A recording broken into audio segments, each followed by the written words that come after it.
नमस्कार दोस्तों, कैसे हो? आई होप आप सब ठीक होंगे। स्वागत है आपका मेरे यूट्यूब चैनल एक ट्रेडर में।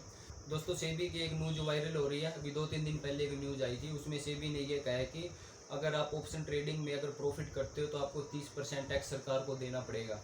तो सेबी ने जो ये रूल निकाला है, इसके पीछे क्या रीज़न था सेबी ने जो ये रूल निकाला है, और जो ऑप्शन ट्रेडिंग है उसमें कितने लोगों ने एंट्री कर ली, क्यों वे लॉस कर रहे हैं। और इसमें ये वीडियो आपके लिए नॉलेजेबल होने वाली है। हम आपको सब इस पर बारीक से बात करेंगे, इस टॉपिक पर, क्यों सरकार ऑप्शन ट्रेडिंग पर अब 30% टैक्स लेने वाली है।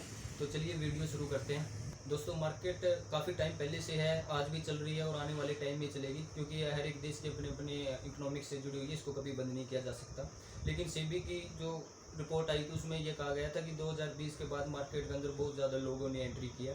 और अभी करंट में ही एक सेबी की एक रिपोर्ट भी आई थी, जिसमें सेबी ने यह कहा था कि 2023 और 2024 के अंदर सबसे ज़्यादा लोग स्टॉक मार्केट के अंदर आए हैं, और उसमें से सबसे ज़्यादा लोग अपने ऑप्शन ट्रेडिंग के अंदर आए हैं।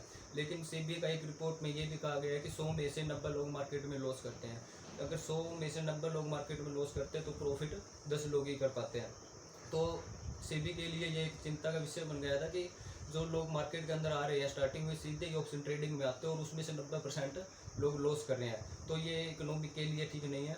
तो उन्होंने एक बड़ी रिसर्च के बाद या ब्रोकरों के साथ मीटिंग के बाद उन्होंने ये डिसीजन लिया है कि मार्केट में अगर कोई भी ऑप्शन ट्रेडिंग करता है, अगर वो उससे प्रॉफिट कमाता है तो उसको उसके ऊपर 30% टैक्स देना पड़ेगा। मतलब आप रेगुलर कोई लॉस कर रहे हो, लर्निंग कर रहे हो, उसके बाद अगर आप प्रॉफिट कर लेते हो तो उस लॉस को कवर करने के बाद आपका जो प्रॉफिट बचेगा उस पर सरकार 30% टैक्स लेगी। मतलब ये सीधा हो गया कि इसको सीधा गैम्बलिंग बता दिया है। अपने इंडिया में क्या होता है, अगर कोई अपनी जैसे कोई लॉटरी लग जाती है या कोई इनकम आती है जो रातों रात अमीर होने वाली इनकम होती है, सरकार उस पर 30% टैक्स लेती है। मतलब वो एक तरह की गैम्बलिंग है। तो ऑप्शन ट्रेडिंग पर भी सरकार 30% टैक्स ले रही है, तो ये भी एक तरफ से गैम्बलिंग हो गई। और जैसे हमारी स्टॉक मार्केट है वैसे ही फॉरेक्स मार्केट है। फॉरेक्स मार्केट अपने इंडिया में लीगल नहीं है, वो भी सरकारी से गैम्बलिंग कहती है। लेकिन फॉरेक्स पे भी वही 30% टैक्स लेती है, लेकिन गैम्बलिंग है। वहीं अपनी जो ऑप्शन ट्रेडिंग है इसको भी 30% टैक्स ले दिया, तो ये भी एक तरह की गैम्बलिंग हो गई। मतलब इसमें ये हमारी बिजनेस इनकम नहीं है। जैसे अगर हमारी बिजनेस इनकम है या फिर कोई जॉब की इनकम आती है, अगर उसमें हमारी 7 लाख से इनकम कम है तो हमारे उसमें से हमें अगर सरकार को टैक्स देने की ज़रूरत नहीं है। अगर 7 लाख से कम है, हम 2 लाख कमा रहे हैं, 5 लाख कमा रहे हैं, या कोई बिजनेस से या जॉब से या फिर शेयर और इक्विटी से, उसमें अगर साल के अंदर बाई सेल कर रहे हैं उसमें से कमा रहे हैं, अगर 7 लाख से कम है तो सरकार उसमें से हमसे कोई टैक्स नहीं लेती। और लेकिन अगर 7 लाख से ऊपर की हमारी इनकम है तो उसमें सरकार हमारा टैक्स लेती है। उसके हिसाब से होते हैं, इनके हिसाब से 10%, 15%, 20%। लेकिन अभी सेबी ने ये कहा है कि मार्केट में अगर ऑप्शन ट्रेडिंग से अगर कोई पैसा कमाता है, चाहे वह 100 रुपये कमाए, तो भी उसको 30% टैक्स देना पड़ेगा। मतलब आप 100 रुपये ऑप्शन ट्रेडिंग में कमाते हो तो ये गैम्बलिंग है, ये आपकी बिजनेस इनकम नहीं है। जो कि आप 7 लाख से अगर ज़्यादा कमाते हो तो आपको पे करनी पड़ेगी, वरना नहीं। तो ये आपकी एक गैम्बलिंग इनकम। आप 100 रुपये कमाते हो तो आपको 30 रुपये देने पड़ेंगे। अगर आप 1000 रुपये कमाते हो तो आपको 300 रुपये देने पड़ेगा। अगर आप लाख रुपये कमाते हो एक साल के अंदर ऑप्शन ट्रेडिंग से, तो आपको 30,000 रुपये गवर्नमेंट को देने पड़ेंगे। तो सीधी सी ये गैम्बलिंग है। मतलब बहुत से बिगनर ट्रेडर भी ऐसे थे जो मार्केट अपनी स्टॉक मार्केटिंग इसीलिए काम करते थे क्योंकि यहाँ पर थोड़ा टैक्स कम लगता था, इसकी वजह से इसमें मार्केट में काम करते थे। लेकिन फॉरेक्स मार्केट में काम इसलिए नहीं करते थे क्योंकि वहाँ पर ये इनलीगल भी है, इंडिया में लीगल नहीं है और टैक्स भी ज़्यादा है इस पर, तो इसलिए फॉरेक्स मार्केट नहीं करते थे। लेकिन अब उसमें क्या, इंडिया का टाइम मैनेजमेंट, जैसे कोई जॉब करता है, बिजनेस करता है, उसमें टाइम मैनेजमेंट नहीं बैठ पाता उनका कि इंडियन मार्केट में काम कर सके। लेकिन वो रीज़न था कि वो टैक्स से बचने के लिए थोड़ा सा अपने इंडियन मार्केट में काम करते थे। लेकिन अब जो ऑप्शन ट्रेडिंग करते हैं, अब वो ऑप्शन ट्रेडिंग करेंगे मार्केट में, तो अगर उनका लॉस हुआ तो उनको हुआ, अगर प्रॉफिट हुआ तो उसमें से 30% सरकार ले लेगी। और जैसे ही फॉरेक्स मार्केट में अगर कोई लॉस करेगा वो भी खुद का होएगा, अगर कोई प्रॉफिट करेगा तो उस पर भी 30% टैक्स लेगी। मतलब फॉरेक्स भी गैम्बलिंग है और अपनी ऑप्शन ट्रेडिंग भी गैम्बलिंग हो गई।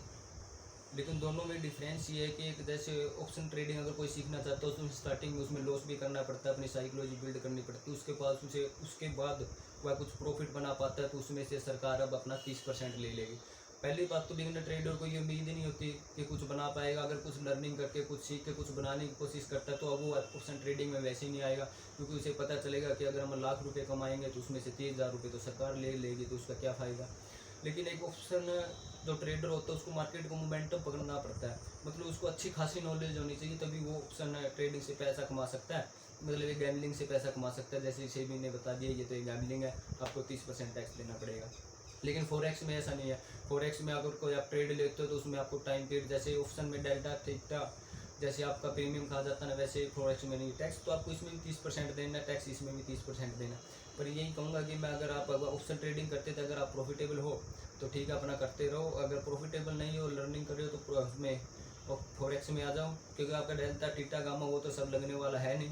और वहाँ पर अगर आप कमा भी लोगे तो भी 30% देना, और फॉरेक्स में कमा लोगे तो भी 30% देना। आ सकते हो, अगर आप शेयर और इक्विटी में कर रहे हो तो और भी अच्छी बात है, आप उसमें करो। वैसे ही है, उसमें डेल्टा थीटा नहीं लगता, शेयर और उसमें इक्विटी में आपने शेयर लेकर छोड़ दो, साल के अंदर बेचो या 2 साल के अंदर, उसमें आपको टैक्स कितना देना पड़ेगा। अगर आप उसमें से 7 लाख से कम कमाते हो तो आपको कोई टैक्स नहीं देना, अगर उससे ज़्यादा कमाते हो तो आपको फिर उसके हिसाब से इनकम से हिसाब के अब से 10%, 15%, 20% टैक्स लग जाएगा।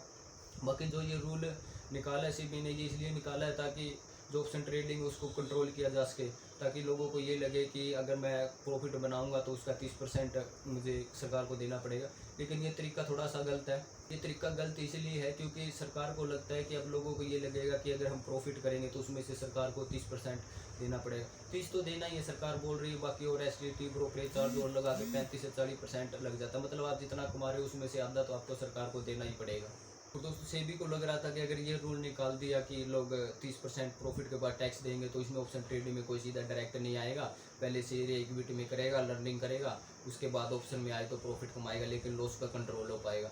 लेकिन इसके बहुत से और भी तरीके हो सकते थे, कुछ ऐसे कुछ रिक्वायरमेंट कर दे कि आपके पास इतनी एक्सपीरियंस है या आपने शेयर इक्विटी में इतना प्रॉफिट कमा लिया तो आप ऑप्शन ट्रेडिंग कर सकते हो। अब जैसे कोई भी है स्टार्टिंग में वो ऑप्शन ट्रेडिंग में आएगा ही नहीं, क्योंकि उसको ये पता चलेगा कि मार्केट में अगर कुछ कमाएंगे तो सीधा सरकार को देना पड़ेगा, 50% से तो कम ही देना पड़ेगा, लेकिन आधा ही मान लो कि सरकार को आधा तो पहले अगर कमाते तो देना पड़ेगा। अगर वह पहले भी खुद भी लॉस कर रहा है, उसके बाद कुछ अपना साइकोलॉजी सीख के माइंड कंट्रोल करके कुछ कमाने की कोशिश करेगा तो 8% तो सरकार को ही देना पड़ेगा। तो मतलब यही है, सरकार ने सेबी ने इसका कुछ और भी तरीका निकाल सकती थी, लेकिन ये तरीका भी उनके लिए सही है क्योंकि उन्होंने भी बड़ी रिसर्च की है, बड़े बड़े ब्रोकरेज हैं सबके साथ मीटिंग की है। ये पता चलिए सूत्रों से कि उन्होंने अच्छी मीटिंग के साथ 4-5 महीने पूरे रिसर्च के बाद ही ये डिसीजन लिया कि अगर कोई ऑप्शन ट्रेडिंग से पैसा कमाता है तो उस पर उसको 30% टैक्स देना पड़ेगा। बाकी ठीक है दोस्तों, अगर आपको ऑप्शन ट्रेडिंग में अगर कमा रहे हो प्रॉफिट तो लगे रहो, वरना फॉरेक्स में आ जाओ। मेरा एक चैलेंज भी चल रहा है 20 डेज का, छोटी सी कैपिटल के साथ, क्योंकि मैं अभी लर्निंग में हूँ। थोड़ा बहुत जो अभी प्रॉफिट बनता है या मेरा लॉस बनता है मैं जो यूट्यूब पर आपको बता देता हूँ। थोड़ी बहुत लर्निंग वीडियो भी आ रही है और मेरा एक फॉरेक्स से रिलेटेड कोर्स भी आ रहा है, जिसमें आपको स्टेप बाय स्टेप बताऊंगा कि मार्केट में आपको कैसे एंट्री करनी है, कैसे बड़े लॉस नहीं लेने, कैसे स्टेप बाय स्टेप लर्निंग करनी है, टेक्निकल है, साइकोलॉजी है, सब कुछ लेके आने वाला हूँ। मैंने बनाया हुआ धीरे धीरे अभी बना रहा हूँ, और जैसे बन जाएगा मैं आपको यूट्यूब पर उसको अपलोड भी कर दूँगा, वीडियो भी डाल दूँगा। लेकिन आप अभी यही है कि अगर फॉरेक्स में आ रहे हो तो आ जाओ अभी, क्योंकि बात बराबर ही होगी। अगर ऑप्शन ट्रेडिंग कर दे तो 30% टैक्स वहीं पर है और 30% टैक्स फॉरेक्स में है। वहाँ अपने को अगर जो भी है बिजनेस करते हो टाइम का मैनेजमेंट नहीं हो जाता। फॉरेक्स में होता है 24/7 5 डेज ओपन रहती है, मंडे टू फ्राइडे।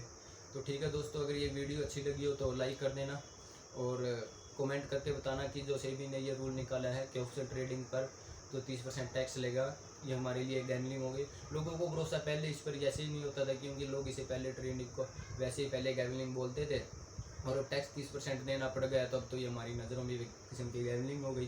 क्योंकि हम कोई ऐसा तो नहीं है कि हमारी कोई लॉटरी लगी है रातों रात अमीर बनने हैं, कोई सरकार को 30% टैक्स देना। ये अगर एक बिजनेस की तरह, इसको गैम्बलिंग की तरह रखा गया सरकार ने ऑप्शन ट्रेडिंग, अगर इसको एक बिजनेस की तरह रखते, जैसे कोई बिजनेस से प्रॉफिट कमाता है उसके हिसाब से अगर प्रॉफिट 7 लाख से ज़्यादा है तो वह उसका टैक्स दे सकता है। लेकिन इसने सरकार ने इसको एक गैम्बलिंग ही कह दिया। 30% तो बहुत ज़्यादा होता है। बाकी वीडियो अगर आपको अच्छी लगी हो तो लाइक कर दो, दोस्तों के साथ शेयर करना जो ट्रेडिंग करते हैं, और ताकि उनको भी पता चले कि हमें कहाँ फॉरेक्स में ट्रेड करनी चाहिए, ऑप्शन में करनी चाहिए या फिर शेयर इक्विटी में करनी चाहिए, लॉन्ग टर्म या शॉर्ट टर्म। और वीडियो अच्छी लगी तो लाइक कर दो, चैनल को सब्सक्राइब कर लो, और इंस्टाग्राम पर हमें फॉलो ज़रूर करना, नीचे मैं डिस्क्रिप्शन में लिंक दे दूँगा। और बाकी बहुत सी वीडियो है यूट्यूब पर, नॉलेजेबल वीडियो आप देखो, अच्छी लगे तो लाइक कर देना। और ठीक है दोस्तों, जय हिंद।